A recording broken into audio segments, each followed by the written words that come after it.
าวสร้างสรรค์มีพลัง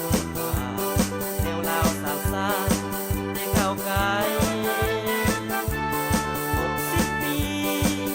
หน้าที่ภาระยิ่งใหญ่มีผลสำเร็จใดคือความภูมิใจของคนลาว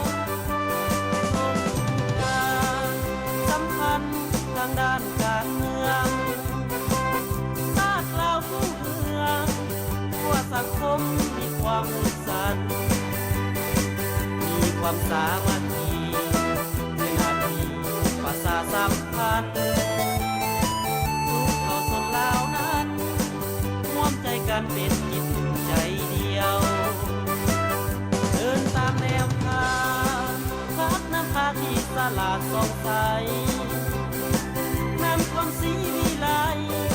ให้บ้านเมืองก้าวหน้าขาวเป็นผู้แข่งแรงงานของพวกประชาแสนอ่อนซ้อน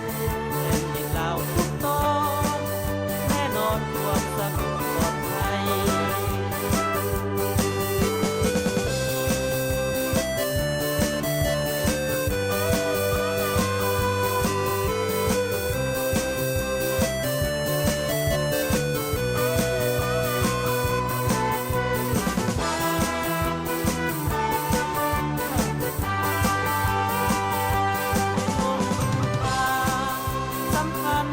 ทางด้านการเมือง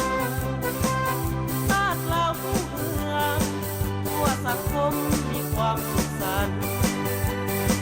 มีความสามัคคีในหน้าที่ประชาสัมพันธ์